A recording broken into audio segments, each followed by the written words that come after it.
Saudara, polisi membubarkan kerumunan warga yang berkumpul di kota Mobagu di Sulawesi Utara pada Minggu malam untuk mencegah penyebaran wabah COVID-19 agar tidak cepat meluas. Satu persatu warga yang berkumpul di pinggiran jalan di kota Mobagu, seperti tampak dalam gambar, diminta untuk pulang ke rumah. Tidak hanya di pinggir-pinggir jalan, warga yang berkumpul di kedai dan kafe di kota Mobagu juga diminta untuk segera pulang. Selain mengimbau warga untuk tidak berkumpul di luar rumah, polisi juga melakukan razia senjata tajam dan setiap bagasi motor digeledah.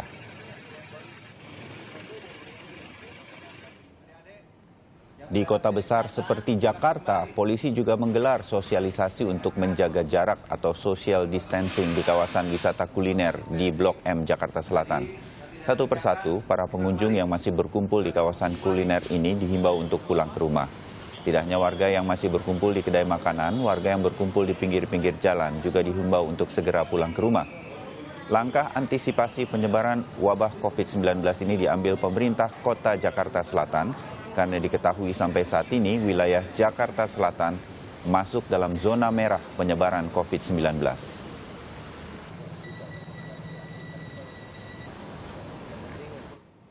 Komisi Nasional Hak Asasi Manusia atau Komnas HAM mendukung langkah pencegahan penularan virus corona seperti dengan membuat seruan larangan berkumpul dan beribadah dalam jumlah massa yang besar.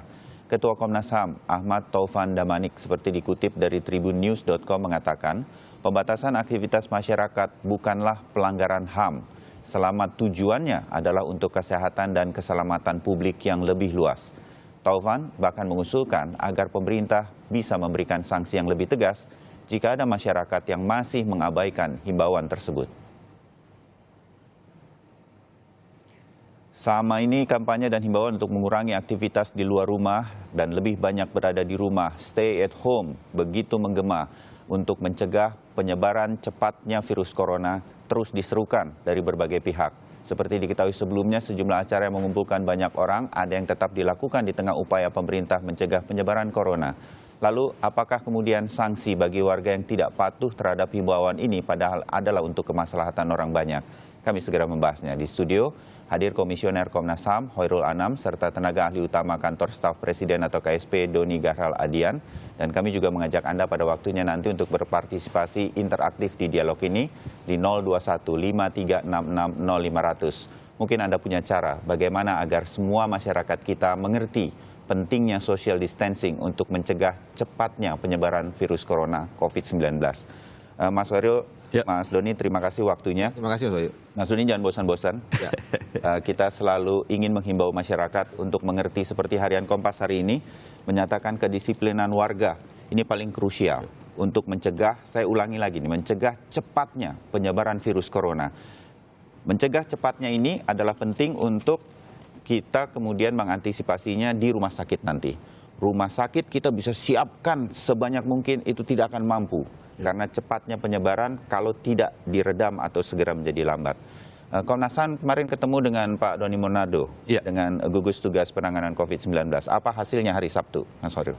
Ya, sebenarnya pertemuan tersebut kami yang minta untuk bertemu, karena memang kami menyadari dalam konteks hak asasi manusia ada dua hal yang penting. Satu soal kesehatan dan satu soal keselamatan publik gitu ya. Ini didasarkan pada Siracusa Principle dan to do harm principle. Satu memang mengatur bagaimana proteksi soal pekerja medis, satunya memang memproteksi bagaimana keselamatan publik.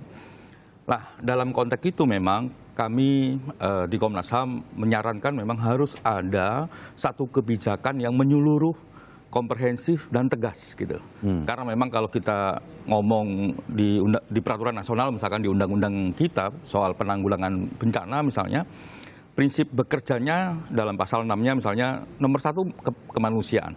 Tapi nomor berikutnya adalah ketertiban masyarakat dan kepastian hukum. Lah kami melihat di level ketertiban masyarakat dan kepastian hukum itu belum mencerminkan satu kebutuhan untuk bagaimana kita menanggulangi urusan kesehatan ini dan bagaimana kita menciptakan keselamatan publik. Belum. Sampai misalkan levelnya hanya himbauan. Loh, kalau himbauan orang boleh melakukan dan tidak boleh melakukan. Nah, harusnya memang kita punya kebijakan yang besar yang memang ini tugasnya BNPB sebenarnya, dan sekarang menjadi digabung menjadi gugus tugas begitu, kebijakannya digelontorkan dulu, dijelaskan kepada publik, baru di situ diatur lah bagaimana penerapannya, termasuk juga memberikan sanksi.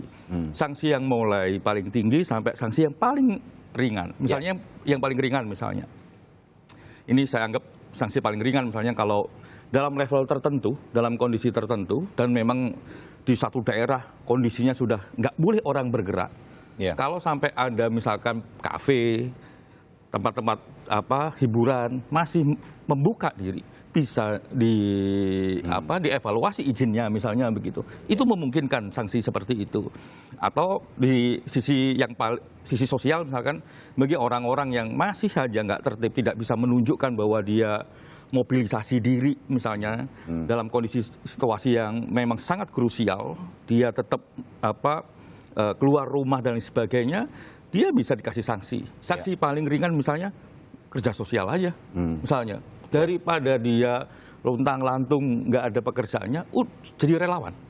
Misalnya kalau begitu. memang tidak takut virus corona, jadi relawan medis begitu ya? Iya, jadi relawan aja sekalian misalnya. Saya terbayang maksud Komnas HAM, tapi yang paling penting adalah kemudian pembatasan sosial yang dihimbau oleh pemerintah dan banyak pihak ini tidak melanggar hak asasi manusia, karena untuk kepentingan orang banyak begitu ya? Bahkan di diskusi kami ini, kami kan juga monitoring perkembangannya.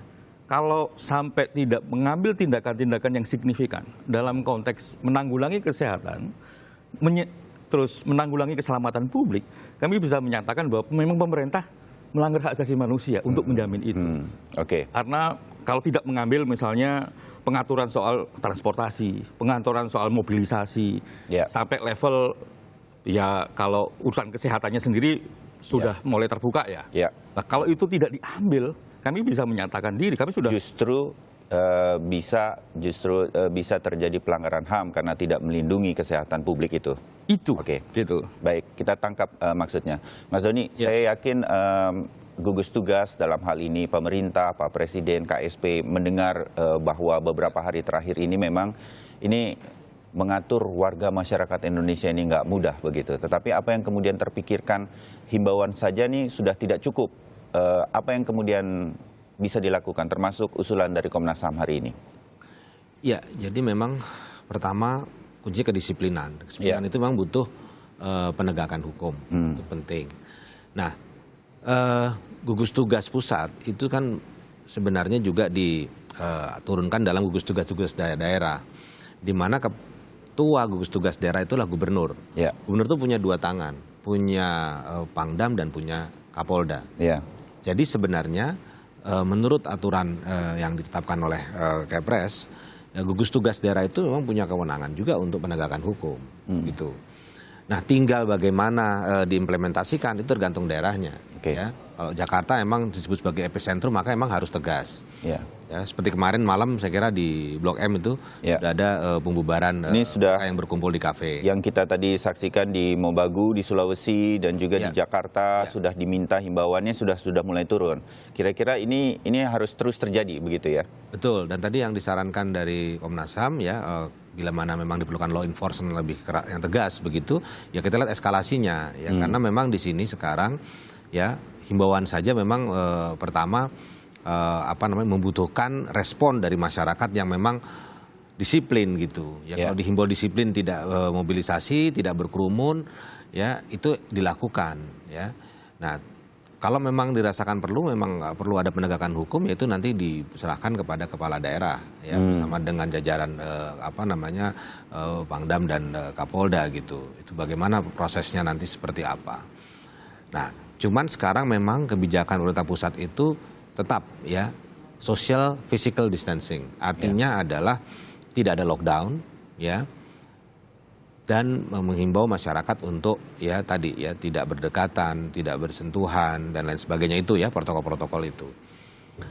Apabila memang diperlukan law enforcement ya nanti kita lihat seperti apa. Tapi sekarang memang yang dibutuhkan yang sangat dekat ini ya untuk menahan laju penyebaran ya kedisiplinan itu menjadi penting. Dan saya kira begini, ini kan satu virus yang bisa menyerang siapa saja. Jadi ini kekhawatirannya bukan kekhawatiran kelompok menengah ke bawah saja. Seharusnya. Iya, menengah atas saja, bukan hanya atau golongan suku ras tertentu saja. Ini kekhawatiran semua. Ya, karena virusnya tidak mengenal kasta juga. Ya, karena kekhawatiran ini menjadi sedemikian kolektif, maka saya kira muncul juga kesadaran kolektif. Ini yang penting nih. Sekarang sudah mulai kita lihat bahwa ada kesadaran kolektif bahwa kita semua terancam oleh COVID-19 ini dan harus melakukan sesuatu. Pertama, ya, bila mana kita tidak bisa menjadi relawan, ya kita stay at home. Ya. Ya. Kita membatasi kebebasan kita untuk keselamatan publik. Kita membatasi kebebasan kita untuk tidak menyusahkan orang lain. Ya. No harm prinsip kan begitu. Ya. Kebebasan bisa dibatasi as long as dia tidak menyakiti orang lain. Okay. Jadi ini saya kira pertama kesadaran kolektif mulai tumbuh, dan bila mana itu perlu dilakukan law enforcement, ya kita lihat eskalasinya di mana pemerintah daerah itu sebenarnya punya kewenangan juga untuk penegakan hukum. Saya mengambil contoh pemerintah daerah DKI Jakarta lah, yang kemudian sejak hari Sabtu dan Minggu kemarin juga sudah mengingatkan bahwa tanggal 23 mulai hari ini adalah minggu kedua, saya menyebutnya begitu, sejak DKI mengupayakan supaya stay at home itu sejak minggu lalu begitu. Tapi terutama kepada perkantoran, Mas Doni. Perkantoran ini masih banyak yang menjalankan himbauan seperti Mas Hoirul Anam katakan, kemudian masih ada karyawannya yang masuk. Belum lagi kemudian ada menyuarakan apa yang ada di netizen, para buruh yang harus bekerja di pabrik. Mereka tetap diminta untuk masuk dan berproduksi begitu. Ya. Nah, hal semacam ini yang mungkin juga menjadi pertimbangan mungkin. Bagaimana mereka, karena kalau sudah masuk di pabrik, mereka kan berkumpul dalam jumlah yang cukup banyak. Ini sudah dipikirkan? Ya, jadi akses produksi memang tidak boleh berhenti ya, karena perekonomian ini harus kita jaga bersama. Nah, dengan manufaktur yang padat karya, ya bisnis-bisnis yang padat karya seperti itu, saya kira bisa dilakukan shift sehingga kerumunan tidak terlalu banyak begitu ya. Jadi misalnya tadinya 2 shift jadi 4 shift gitu ya, dipecah begitu. Ya, sehingga waktu kerja pendek dan jumlahnya tidak terlalu banyak, dan sehingga kebijakan physical distancing itu bisa dilakukan. Dan juga mungkin nanti ya protokol kesehatan dilakukan ya, hand sanitizer gitu ya, kemudian tidak bersalaman segala macam itu dilakukan. Rapat-rapat yang melibatkan orang banyak itu dihindari. Nah, macam itu saya kira bisa dilakukan. Tapi yang paling penting adalah ini ada dampak ekonominya. Jadi kebijakan apapun yang diambil itu ada dampak ekonomi. Bukan cuman yang sektor formal, yang informal apalagi gitu. Seperti pengemudi transportasi online, ya kan, itu sudah mulai banyak yang komplain ya, karena kebijakan penutupan ini pasti akan ada dampak ekonomi buat mereka. 2 minggu paling tidak mereka tidak bisa mencari nafkah karena tidak ada penumpang gitu. Nah, ini saya kira ini hal-hal perlu dimitigasi dengan baik. Ya, masih berkaitan dengan bagaimana mengupayakan, saya menyebutnya sanksi positif ini, sanksi yang baik sebetulnya, Mas Hoirul Anam. Cukup apa yang disampaikan Mas Doni dalam rangka kita melihat sebagai sebuah kebijakan dari pemerintah. Saya kalau berdiri sebagai pemerintah memang serba salah. Saya harus mengakui bahwa ada hal yang kalau kita harus lockdown, kita punya sanksi yang begitu panjang sebagai efek begitu, sosial, ekonomi, dan lain-lain. Tetapi bagaimana kemudian menerapkan ini pada masyarakat kita yang begitu luas di Indonesia. Singapura bisa menerapkannya, karena negaranya hanya mungkin 2/3 dari Jakarta begitu. Bagaimana kita ini, Mas Hoirul? Iya. Logika berpikirnya begini sebenarnya, dalam situasi darurat tidak boleh berpikir secara normal, karena memang kebutuhannya tidak pada situasi yang normal. Kita pernah mengalami situasi kayak begini misalnya, yang paling dekat dan berhubungan langsung dengan masyarakat apa coba? Flu burung misalnya, banyak ayam dan sebagainya yang memang harus dimatikan di saat itu untuk mencegah flu dan lain sebagainya. Nah, kita punya pengalaman itu, kita punya sejarah dan punya tradisi untuk bisa bekerja sama bareng-bareng. Lah, dalam konteks ini menurut saya memang antara pemerintah dan masyarakat memang harus bahu-membahu.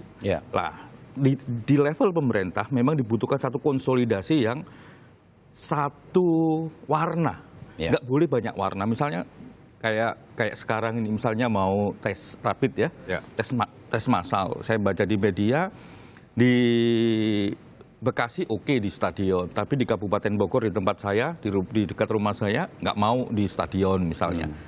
Itu levelnya diputusin oleh para pengambil kebijakan, itu nggak boleh. Ya. Gitu. Nah, yang level kayak begini yang harusnya diambil alih oleh pemerintah pusat, nggak boleh yang menolak gitu. Ya. Nah, di level masyarakatnya yang kalau kami menyebutnya disiplin ini salah satu bagian dari harus digeser menjadi sesuatu yang positif dalam bentuk partisipasi gitu. Ya. Partisipasi minimal ya beradalah di rumah.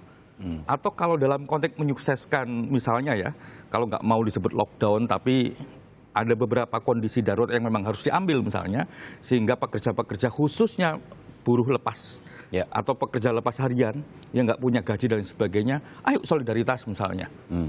Beli makanan pakai online, kirim ke mereka, atau nggak usah kita ambil, biar dibawa pulang ke mereka. Ya. Beberapa staf di Komnas HAM, di kami, memulai itu gitu. Jadi mereka pesan makanan gitu ya, makanannya nggak diambil, tapi dikasihkan kepada supirnya. Ya. Kepada pembelinya, itu juga menyelamatkan. Itu bentuk partisipasi yang menurut kami harus kita dorong. Nah, ini harus dicerminkan oleh semua dari kita. Nah, khususnya harus dicerminkan oleh konsolidasi pemerintah. Jadi pemerintah itu dalam konteks darurat begini perintahnya satu saja. Ya. Jangan yang sini kepingin ini, yang sini kepingin ini. Ya, nggak terkonsolidasi. Oke. Gitu. Ya, nanti dijawab Mas Doni setelah jeda bagaimana kemudian ini bisa satu suara walaupun diserahkan kepada misalnya pemerintah daerah sebagai komando-komando di daerah, tetapi bagaimana ini kemudian bisa seragam dan dimengerti oleh masyarakat. Ya. Kira-kira begitu. Tetap bersama kami, termasuk Anda yang sudah menelpon, kami akan angkat telepon interaktif Anda sesaat lagi.